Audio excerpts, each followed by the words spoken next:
2018 forecast. So the end of last year, Saturn, your ruler, went into your sign, where it will stay pretty much for the next 3 years.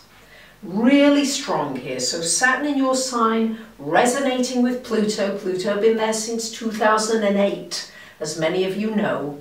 And here comes Saturn.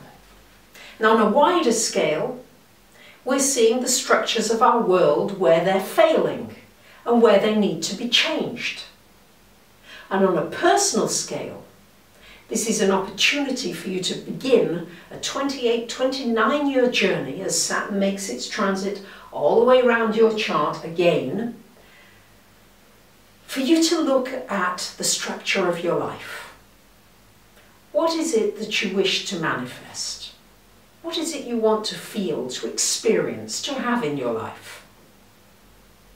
As Saturn goes over this ascendant, it's really important to look at your health, your well-being.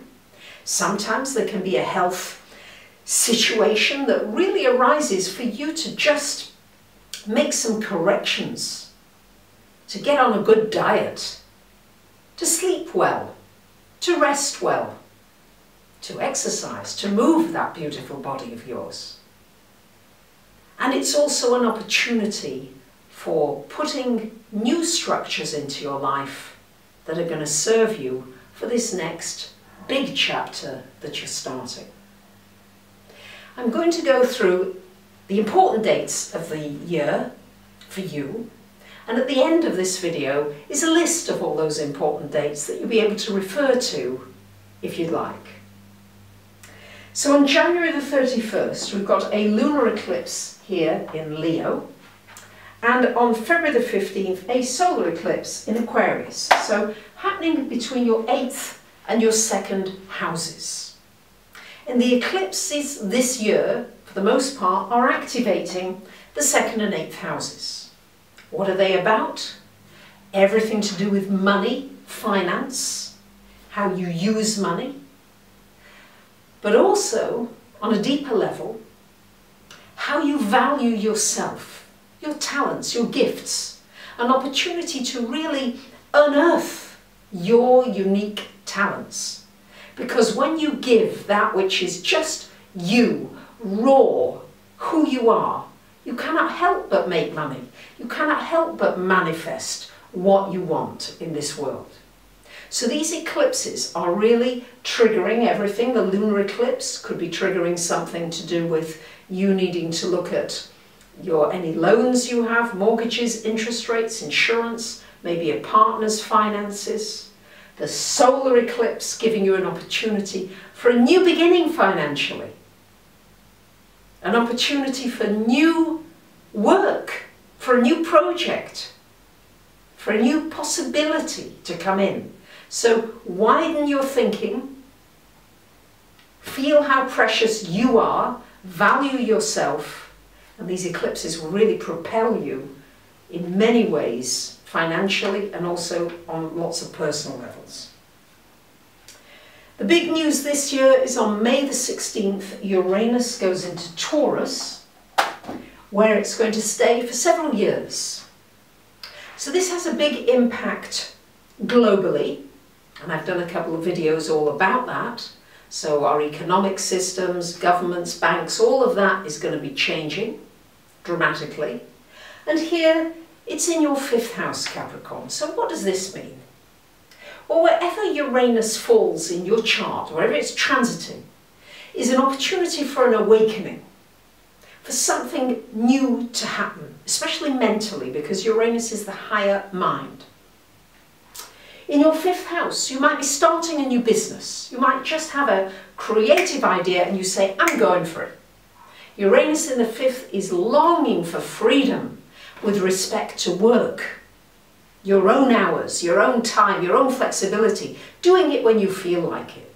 So if ever there was a time to start to sell a new product, a service, something, this is brilliant. It's also an awakening to your creative energies, your creativity.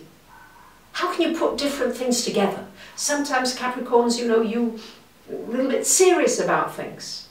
How about putting things together? Dara Dubonnet, she's a lovely Capricorn. I don't know if you've looked at her on the internet yet. She's marvellous, has a wonderful cooking channel, raw food, vegan, all that sort of stuff. Very inspirational. There's a lot of live videos now, and she's taken to doing the cooking and being around and going around the world, sharing her love of food and bringing other people and other restaurants and other things into it. How creative! What can you bring together creatively of your passions that will inspire others? Because when you're creative, it inspires others to be creative. I'm noticing that with my painting, my art. Yes, some of you have bought a lot of my paintings, yes, and at the same time it's sparked your creativity. So take a risk with your creativity. It's a wonderful aspect. It can bring romance, a new romance into your life out of the blue. You meet somebody really special. And remember, you know, when you're buzzing with something exciting, that's just the time that you do meet that special person or that special connection or that special friend. June the 26th to August the 27th, we've got Mars going retrograde here in your second house. So again, another activation of money. And this time, when Mars is retrograde, it's a good time to look at your energy. Mars goes retrograde, it's a time when things slow down. So it can be a good time, Capricorn, for observing your motivation and your actions concerning money. Why am I buying this right now? Do I need this? Why am I promoting this? Am I passionate about it? Really looking at your motivations for your actions regarding money. Because then, and you might also be thinking about ideas you've got financially, but don't get frustrated. That's what often happens. People get frustrated, things don't seem to be moving forward, they get a bit stuck. Don't be. Use this as a time for reflection and then action at the end of August when Mars goes direct again. July 12th, we've got a solar eclipse happening in Cancer in your 7th house. So what does this mean for you? Well, it's glorious. A solar eclipse in your 7th house. So it's activating the Pluto-Saturn in your first, you're creating new structures, you're designing your life, redesigning yourself. And here's an opportunity to bring life into your relationships. New opportunities, a new relationship can come, a renewal of an existing relationship. Can be a very exciting eclipse for you, as long as you're ready just to take a few more risks, to step outside of your comfort zone when it comes to your relationships. Sometimes Capricorns, you can be a little bit shy, but this is a wonderful opportunity for you really to create something new, to reinvent an existing relationship, to put some new energy, some passion into it, or to bring somebody new into your life, if that's what you're looking for. On July 27th, we've got a lunar eclipse happening here in your 2nd house, and on August the 11th, the solar eclipse happening in the 8th. So a reversal of what happened in January, February. So again, an opportunity to reevaluate your finances. Your partner may come into some money, somebody may want to invest in you. You might get a scholarship or a grant or something that you're passionate about really can get funded, if that's what you've been looking for. And it's a good time to look at your priorities, to set priorities. What are my 3 top priorities?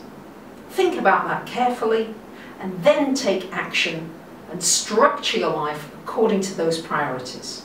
And you'll find you'll feel much more fulfilled and happier with the decisions that you make.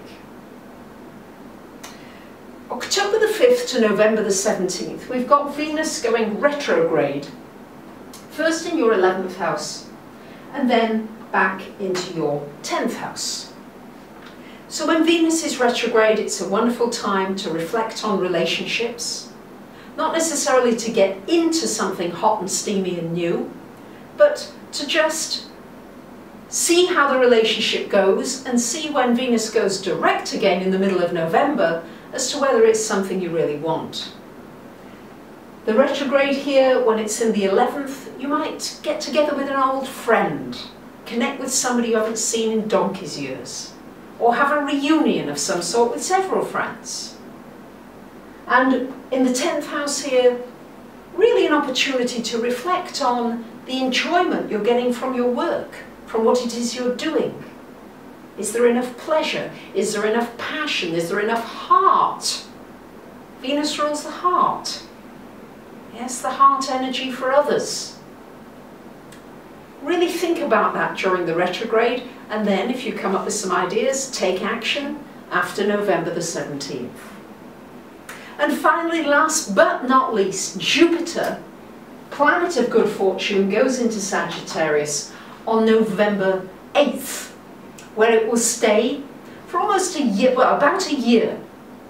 What a wonderful placement for Jupiter to be.